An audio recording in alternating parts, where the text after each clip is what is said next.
Hello दोस्तों, चौथे भाग की शुरुआत होती है और हम देखते हैं कि हमारा हीरो कह रहा होता है कैट की ताकत। इससे मुझे पता चल जाता है कि कौन कहाँ से नज़र रख रहा है मुझ पे। यहाँ तक कि मैं दीवालों के आर पार भी देख सकता हूँ। अभी एक नौकरानी कान लगा के हमारी बातें सुन रही है। उसके बाद वो दरवाज़ा खोल देता है और उस नौकरानी को कहता है कि यहाँ पर किसी भी नौकरानी को आने की इजाज़त नहीं है।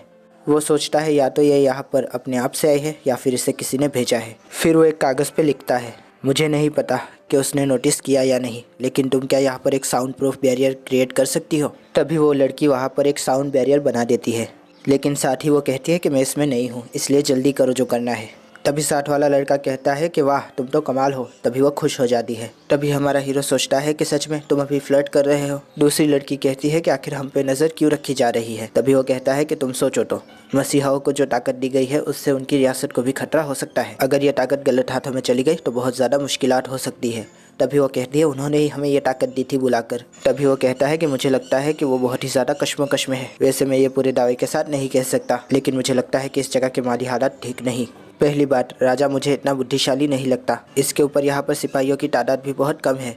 तभी एक लड़की कहती है ये तो मैंने भी नोटिस किया, लेकिन वो खाना तो बहुत ही ज़्यादा महंगा था। जिस पे वो कहता है कि हाँ खाना तो बहुत ही ज़्यादा लजीज था, लेकिन ये उनकी चाल भी हो सकती है। फिर वो कहता है कि इस रूम के बारे में सोचो, ये बहुत ही छोटा है, किसी भी तरह से ये शाही लग रहा है तुम्हें। पहले बुलावे के वक्त जो महल दिखाया गया था वो काफ़ी कमाल का था। ऊपर से इतने लोगों को एक साथ बुलाना कोई छोटी बात नहीं थी। वो सच में जादूगरी के मामले में कमाल का था। लेकिन ये जगह, मुझे लगता है कि ये राज्य बहुत ही ज़्यादा पिछड़ा हुआ है। अगर तुम मेरी बात मानो तो हम हमारी कैद की ताकत से इस जगह को छोड़ के भाग सकते हैं, लेकिन साथ ही साथ हमें हमारे घर पे जाने का रास्ता भी ढूंढना पड़ेगा। तभी दूसरी लड़की कहती है राजकुमारी तो कुछ और ही कह रही थी। वो तो कह रही थी कि घर जाने का कोई रास्ता नहीं है। शायद वो झूठ भी बोल रही हो। ऐसा हो सकता है कि उसने रास्ता छुपा दिया हो। तभी हीरो कहता है कि इस जगह को छोड़ना ही हमारे जीने की आस है और ये इतना आसान नहीं होने वाला। फिर हीरो कहता है कि हमारी ताकत अभी नहीं है, हम इसके बारे में कुछ भी नहीं जानते। मेरे हिसाब से अभी हमें यही रुकना चाहिए। तभी दूसरी लड़की उसको ध्यान से देखने लगती है और कहती है कि तुम्हारी एक आंख इतनी अजीब क्यों है, ये पूरी तरह से पीली पड़ी हुई है। तभी वो कहता है कि सत्यानाश, मैं तो भूल ही गया था कि मेरी आंखों का कलर अब बदल चुका है। तभी दूसरा लड़का कहता है कि सबके अपने अपने राज होते हैं तमाकी,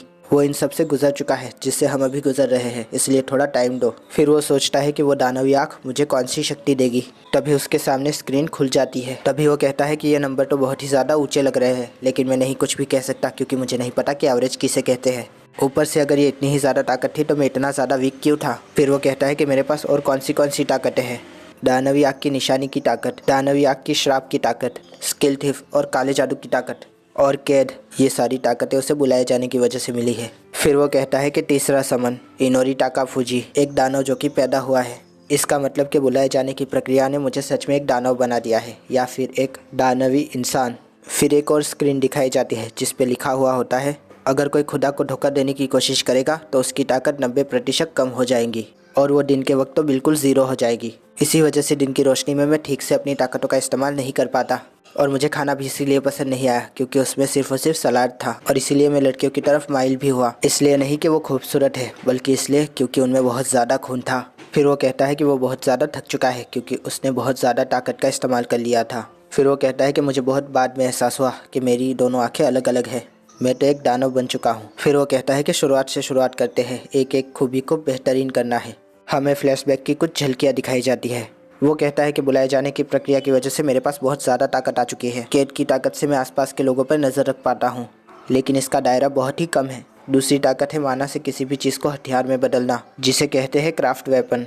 ऊपर से मैं असलियत को बदल भी सकता हूँ अपनी लाल डीमन आँख से, जिसके ऊपर स्क्रीन खुल जाती है और इसके अंदर आँख की सारी एबिलिटीज़ दिखाई जाती है। इसके अंदर पहनावे के पीछे की असली सच्चाई जो कि सामने वाला छुपा रहा है वो दिखाने की एबिलिटी होती है, और हथियारों को ढूंढने की भी सलाहियत होती है, जिस पे वो कहता है कि कोई भी निशानी इससे छुप नहीं सकती। फिर वो कहता है कि पीली आँख कैसे काम करती है, जिस पे एक और स्लाइड खुल जाती है और उसमें लिखा हुआ होता है कि इससे आप किसी को भी श्राप दे सकते हैं, बस आपको उस पर नज़र रखनी होती है। फिर वो कहता है कि इसका कोई मतलब ही नहीं बनता, मुझे इसके बारे में और भी अच्छे से सोचना पड़ेगा। इसके बाद एक और स्लाइड खुलती है जिसके अंदर सारी की सारी ताकत का जमावड़ा होता है। तब वो कहता है कि मेरे पास तो बहुत सारी ताकतें आ गई है, लेकिन ड्रेन ब्लड का डिस्क्रिप्शन एकदम अलग साउंड होता है। इससे मैं मरे हुए लोगों को जिंदा कर सकता हूँ और तो और इंसानों को भी अपने हिसार में रख सकता हूँ। इसके ऊपर अगर कोई कुंवारा है तो मैं उसको वैम्पायर में भी बदल सकता हूँ और ये सब मैं सिर्फ अपने खून से कर सकता हूँ। इसके अलावा वो सारी ताकत भी इस्तेमाल कर सकते हैं जो कि वो जिंदा रहते हुए करते थे। फिर वो कहता है कि मैं तो सच में एक दानव बन चुका हूँ, ऊपर से मैं अपने मुखादिमों की ताकत भी छीन सकता हूँ और उनकी यादें भी। तो इसका मतलब मैं ये सब कुछ रात में कर सकता हूँ। मैं ये सब कुछ कर सकता हूँ, लेकिन सबसे पहले मुझे उगते हुए सूरज की रियासत से निकलना होगा। हमें एक लड़की दिखाई जाती है जो कि कहती है मेरा नाम है एंजियाना इची और मैं तुम्हारी उस्ताद हूँ। तभी हमारा हीरो कहता है कि यहाँ की नाइट कमांडर एक औरत है। फिर वो कहता है कि दूसरी दुनियाओं में कुछ भी हो सकता है। मुझे ताज्जुब है कि ये बहुत ही अच्छी है और इसे सारी रियासतें अफोर्ड भी कर सकती है। फिर वो दोनों लड़कियों को कहती है कि तुम दोनों मैजिक यूज़र हो, लेकिन इसका मतलब ये नहीं कि तुम बेसिक ट्रेनिंग से छूट जाओगी। जिस पर वो दोनों हाँ कहती है। वो कहती है कि हम पहले स्ट्रेंथ ट्रेनिंग से शुरुआत करेंगे, लेकिन मैं देख रही हूँ कि तुम में से ज़्यादा को उसकी ज़रूरत नहीं। जिस पर हीरो कहता है कि सिर्फ मुझे उसकी ज़रूरत है। तभी वो अपने तीनों साथियों का स्टेटस देखने लगता है और फिर कहता है कि ये लोग तो सुपर ह्यूमंस हैं। तभी वो कहती है रियो, तमाकी और आउई, तुम अपना अपना स्पेशलाइजेशन चुन सकते हो, लेकिन तुम इनोरी, तुम्हारी शुरुआत फिजिकल ट्रेनिंग से होगी जब तक कि तुम हमारी मिलिट्री स्टैंडर्ड्स को सर नहीं कर देते। वो सोचता है कि सुबह मेरे लिए एक बुरे सपने की तरह है। देखा जाए तो मैं एक डीमन हूँ जो रात को निकलता है। सुबह की रोशनी मुझे जला रही है। वो कहती है कि मैं देख सकती हूँ, तुम पर अभी बहुत काम करना पड़ेगा। जिस पर वो कहता है कि मुझे जल्द से जल्द यहाँ से निकलना होगा वरना मैं तो मर जाऊँगा। तभी वहाँ पर प्रिंसेस आ जाती है, जिस पर वो कहता है कि ये फिर से, लेकिन उस लड़की को देखकर कहता है कि ये कौन है। वो सोचता है ये नौकरानी तो हो ही नहीं सकती, लगता है कि ये रॉयल फैमिली की मेंबर है। वो कहता है ये खूबसूरत तो है लेकिन बहुत ही ज़्यादा अजीब लग रही है, ऊपर से इसकी स्माइल भी बहुत फेक है। तभी ट्रेनर कहती है कि योर हाइनेस, मुझे नहीं लगा था कि आप यहाँ आएंगी। जिस पर वो कहता है कि मतलब ये एक और प्रिंसेस है। तभी वो कहती है कि मैं तो बस यहाँ पर ट्रेनिंग देखने आई थी। दूसरी प्रिंसेस कहती है कि मैं यहाँ पर ये देखने आई हूँ कि तुम लोग ठीक से ट्रेनिंग करो, तुम्हारे लिए ये बहुत ही सम्मान की बात है। जिस पर हीरो कहता है कि मुझे लगा ही था कि तुम ऐसा ही कुछ कहोगी। दूसरी प्रिंसेस कहती है कि मुझे बहुत ही ज़्यादा खुशी हुई आपसे मिलकर सर इनोरी।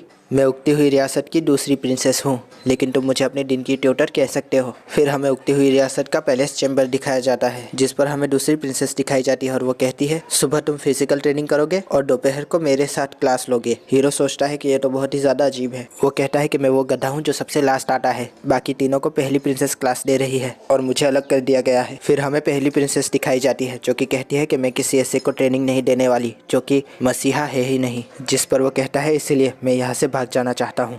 हम देखते हैं कि प्रिंसेस पढ़ाना शुरू कर देती है, लेकिन हमारा हीरो कहता है कि मैं आपसे पहले एक सवाल करूं। जिस पर वो कहती है पूछो। तब वो पूछता है कि आप दूसरी प्रिंसेस हैं, मतलब कि आप जवान हैं पहली वाली से। जिस पर वो कहती है नहीं, ऐसा हरगिज़ नहीं है। असल बात यह है कि मेरी छोटी बहन ने बहुत जल्द ही क्राउन प्रिंसेस बनने के सारे मयार सर कर लिए। तब वो सोचने लगता है कि मैं पॉलिटिक्स में इन्वॉल्व हो रहा हूँ क्या। यहाँ के वारसागत हक कुछ अलग तरह से काम करते हैं, मैं इसके ऊपर ज़रूर अपना दिमाग खपाऊंगा। फिर वो कहता है कि दूसरी प्रिंसेस के हिसाब से ये उगती सूरज की रियासत है जो कि जादूगरों और मसीहाओं ने ढूंढी थी। उन्होंने पहले दानवों के राजा को हराया था। इस जगह की फाउंडर एक लड़की थी जिसको ये लोग विच कहते हैं। वैसे हिंदी में इसका तर्जुमा चुड़ैल हो जाता, इसलिए मैंने विच ही रखा। जहाँ से इन सब की शुरुआत हुई उसे विच रिलीजन कहा जाता है और उन्हीं की याद में यहाँ पर राजा एक औरत ही होती है, लेकिन राज्य पे राज उनके शौहर ही करते हैं, उनके प्रतिनिधि के तौर पे। और तो और वो कभी भी राजा को हटा सकती है डिवोर्स की ताकत का इस्तेमाल करके। ये सब कुछ उसे दूसरी राजकुमारी ने बताया होता है। वो उसे वहाँ की हिस्ट्री पढ़ा रही होती है। फिर वो कहता है कि ये बहुत ही ज़्यादा बोरिंग है। वो कहता है कि टीचर ने उसे कहा कि कल वो उसे थ्योरीज ऑफ मैजिक पढ़ाएगी और उसके बाद पार्टिकल मैजिक।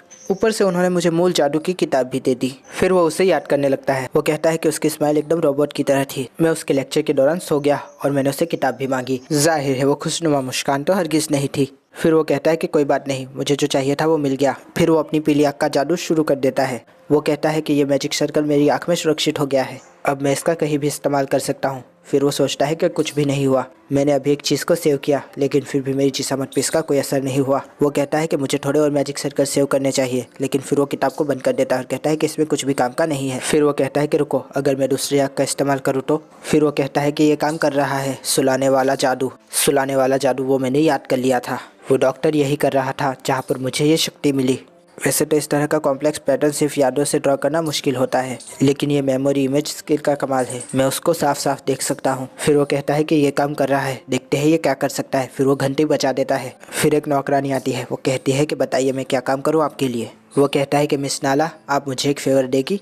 तब वो कहती है कि क्या, और तब वो उसके ऊपर जादू कर देता है और कहता है कि ये काम कर रहा है, देखते हैं इससे कुछ करवा कर। वो कहता है कि तुम मुझे अपने अंदरूनी कपड़ों का कलर बताओगी जो कि तुमने अभी पहने हुए हैं। तब वो कहती है कि वो काले हैं। फिर वो एक्सरे विजन ऑन कर देता है और कहता है कि ये तो सच बोल रही है। फिर वो कहता है कि हिप्नोसिस का मैजिक तो वर्क कर रहा है डीमन आई के मैजिक के साथ। फिर वो कहता है कि ये सारे जादू वो है जो मैंने दूसरी दुनियाओं में देखे, अजीब है, सिर्फ मेरे देखने भर से वो मेरी मेमोरी में स्टोर हो गए।